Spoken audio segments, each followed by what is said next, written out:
Moving to the country, the pros and the cons, and we're starting right now.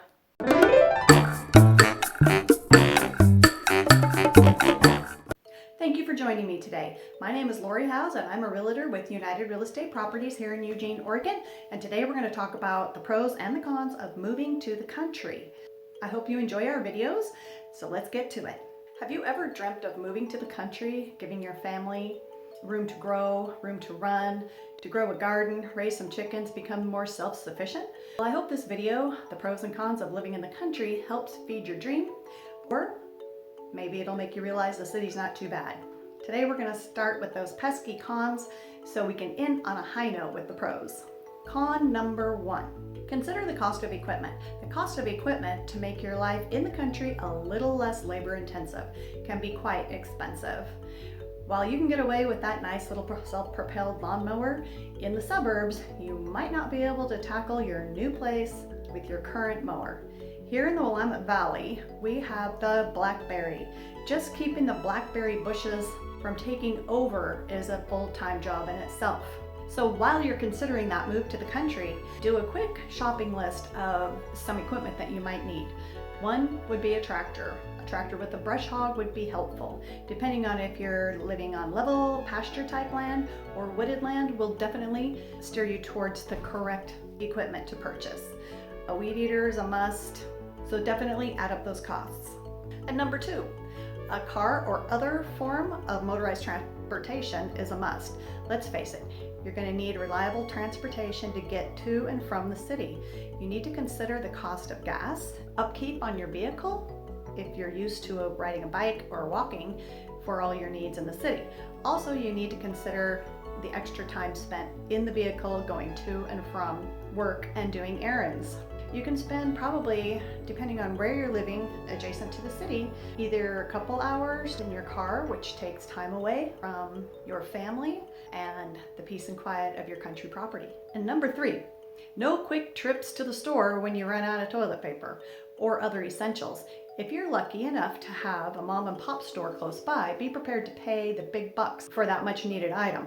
Always take weekly inventory of important essentials and pantry items so you don't get caught baking that cheesecake and you realize you have no vanilla and have to spend the next 2 or 3 hours running to town and back to finish that cake. Number 4, if you don't love the dark, understand it's dark in the country. No street lights, just the light of the moon if there's no clouds.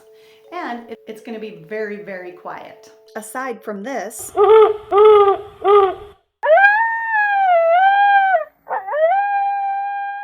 or that, it's extremely quiet in the country. Much different than the noise from the city. If you can't get used to the darkness, you can always contact your electrical company and they can put a security yard light out, and a box fan usually helps with the noise situation. Number 5, winters can be brutal without the right equipment. There have been times here in the Willamette Valley where we get a freak wind or a snowstorm or an ice storm. You can bet your electricity will go out, and for how many days, nobody knows. And since we're talking country, no doubt you're on a well and a septic. Now you have just realized you have no water and you can't flush your toilets. Having a generator and a wood stove will make the experience bearable, or even an RV where you can get warm and still cook. Number 6, not being able to sleep in anymore or go away for the weekend. Once you have livestock, yes, it's true, unless you can find someone that can come stay at your property and feed and water your new garden that you just planted, getting away becomes extremely difficult. Number 7, and this is the most important one, fire and homeowners insurance. Most country properties are within a volunteer fire department and they are rated on how well they perform. So definitely do some research into the fire district and check with your insurance company or homeowners company to make sure that where you're looking has a highly rated fire district. Plus, in some instances, you can find yourself outside of the actual fire district. So it's very important you do that research, because your insurance, your hazard insurance, fire insurance could skyrocket. And number 8, hard work. Last but not least, living in the country is toiling and requires a lot of hard work, especially if you decide to farm. From taking care of the livestock to tending the garden to splitting the firewood and shoveling snow from your driveway, there will always be something to do. Sleeping in will become a thing of the past. Now for the pros. But first, if you're still with me and want to see more videos like this, help a lady out by hitting that subscribe button and hitting that notification bell, as we post new videos every Monday and Friday. On with the pros. Number 1, the freedom to do your own thing. One of the first things that may strike you when you get to the country is the freedom that you feel. You feel a definite sense of relief. You are free to indulge in your passions and your hobbies. Want to keep a menagerie of animals? No one will object. Want to attempt breaking glass with your singing? Go right ahead. This kind of freedom is a great boon to the children as well. You do not need to hush your kids up. They can play, they can scream, they can laugh. They'll love you for the freedom that you've provided for them. And number 2, healthy eating. The opportunity to eat fresh, healthy foods is numerous. If you're not growing your own fresh fruits and vegetables, no doubt there's a farm up the road where you can pick up those items. And if you're not interested in raising chickens for fresh eggs, there's always country folk with a surplus of fresh eggs to purchase. Number 3, you don't have any water or sewer bill. Yes, that's right. More than likely, you'll have a well pumping fresh, clean water into your home, void of the harsh chemicals provided by the city water. Generally, no water restrictions, so you can water your lawn, your garden, wash your car, fill up that great big pool, and you will have a septic versus a public sewer. And with a septic, your maintenance is very little. About every 5 to 7 years, you have to have it pumped, and it costs around $600, but that is a lot less expensive than paying a sewer bill. Number 4, feeling like part of the community. Once you're settled, get out there and start donating a portion of your time. Your children's school always loves volunteers. Join the neighborhood watch, keep your community safe, and join the local Grange. There's no better way to show you want to be a part of the community than getting involved. Number 5, closer to nature. Most of the time, moving to the countryside will mean a step back to nature. It's no secret that being around nature will have a soothing effect on your nerves and should provide a much needed boost to your immune system.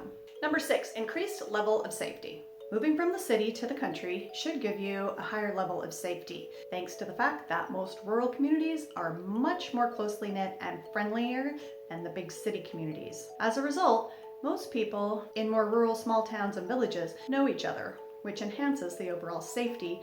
The crime rate in the country is lower than in the big city. Relocating to the country can be a great solution when you're worried about the safety of your children in the big city with a high crime rate.